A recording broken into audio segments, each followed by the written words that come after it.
Hi, I'm Steve, a certified vision rehab therapist, and I work at Hadley. That's hadleyhelps.org. Hi, I'm Lachelle Smith, and I am a certified vision rehabilitation therapist, and I work at Salus University as the Associate Professor and Director of the Vision Rehabilitation Therapy Program. Hello, this is Pam Baquaro. I am a blind vendor for the Randolph Shepherd, Pennsylvania BEP program and president of the Pennsylvania Association of Blind Merchants. And you are listening to White Canes Connect.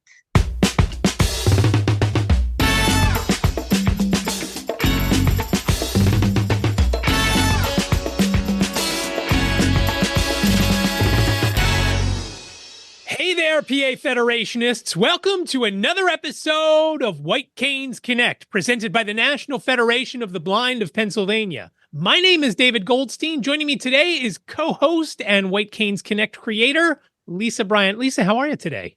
I am doing well, David, and we have a great conversation here with Lachelle Smith, a professor at Salus University, Stephen Kelly of Hadley, and I know folks out there are familiar with Hadley and all their wonderful programs, and our own Pam Baquaro, all talking about living as someone with low vision, and we're talking about it commemorating February as Low Vision Month.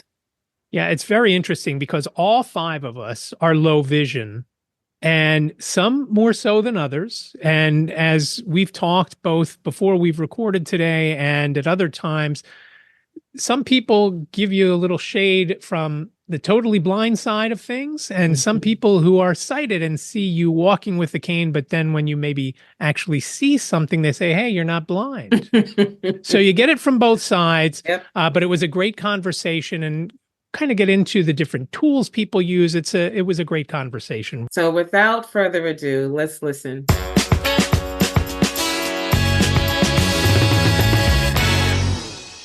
Lachelle, Steve, and Pam, thanks so much for joining us today. So it's great to be here. Thank you so much for having me. Yes, definitely. Thank you. Yeah, enjoy being here. Well, this is going to be a really interesting conversation. We have three people on who are low vision, work in low vision, work as low vision. So this will be a nice conversation, timely enough for Low Vision Awareness Month, which is the month of February. So welcome, everybody. Thank you. Again. Thank you. And I guess we should have a starting point, right? And that is talking about what exactly is low vision. And I think Lachelle and Steve too, you can speak to this. But David shared recently that he's been called like low vision by doctors. I've been diagnosed as having low vision, but our experiences, our visual experiences, are very, very different. David, I don't know if you wanted to share a little bit about your It's more so with other blind folks. I've been called blind by some doctors, some specialists, and low vision by others. Again, the bottom line is I can't see very well, and it doesn't really matter what you call it. But it seems to me that there are, and maybe you guys see this or you don't see this, when you are with blind folks, totally blind folks, there is, oh, well, you can see a little bit, so ... Do you find that with, and I guess let's start off, what is low vision? What is low vision? Lachelle, why don't you start? And then Steve, if you want to chime in on that. Sure. So, are you looking for like a technical definition of low vision or more of a layman's terms of low vision? What do you use in your business, in your Right. profession? So when I think of low vision as a person who has low vision, I think of a spectrum of visual impairment where there is some your usable vision. It might be functional, it might not be as functional, but that there is some light perception and some ability to discern visual information. Typically, low vision means, in more layman's terms, is a person with a visual impairment who has difficulty performing tasks, even with prescribed lenses or optical devices.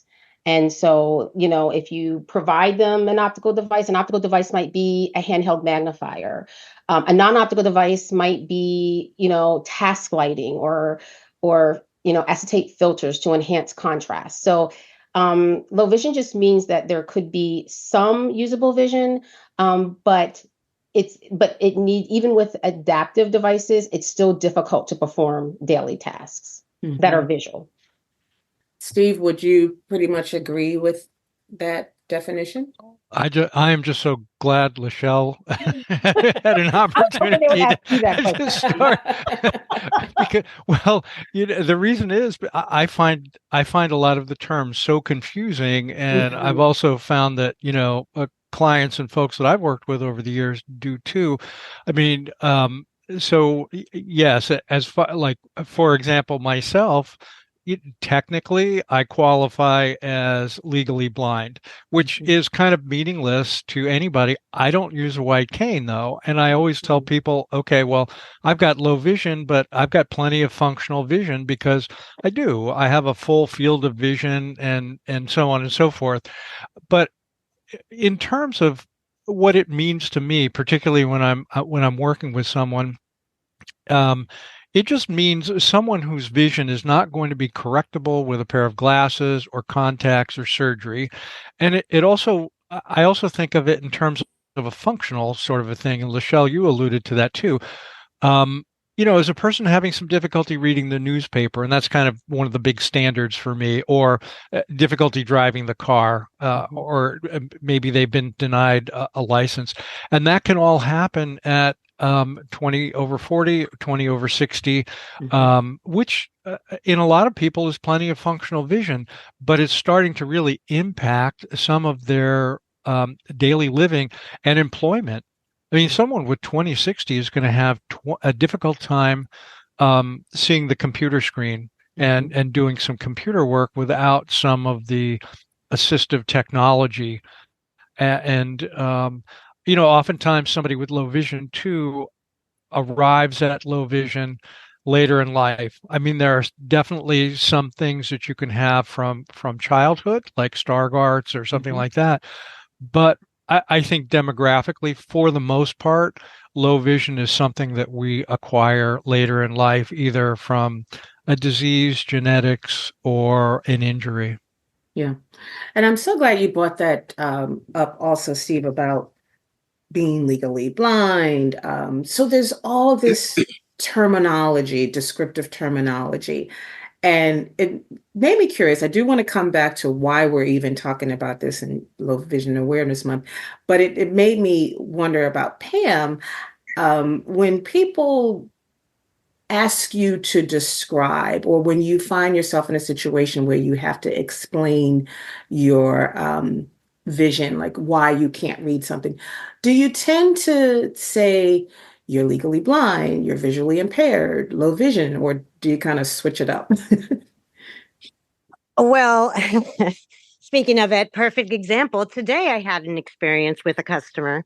Oh dear. I am on top of my kiosk machine. I have a 14 times handheld magnifier, which my next step is talking stuff. So Yeah. I am on top, with my face up in the screen, handling my business, putting in another barcode, and this man says, "Hey, you need to get some glasses, girl." I said, "Well," I said, "I'm the blind vendor in here." He said, "You ain't blind." I said, "Sir," I said, "I am legally blind, and there's a lot of different levels of it." Right. I said, "Yeah." I said, "It can't." I said, "My retinas, are scratched up in the back. There's nothing that I can do. The glasses will not help." I said, "So I do what I got to do, and there ain't nothing that's going to stop me." He said, "Yes, that's right." So just explaining to people, there's different levels. You're going to say I'm not blind, but I can't see just because my eyes don't look like I'm blind. Because like my father was blind, you see his eyes, you knew he had eyes that were clouded over and like, look, you could tell. My eyes, there ain't nothing wrong with the look of them. They just look a little off to the side sometimes. Right. So, Yeah. yeah. And that's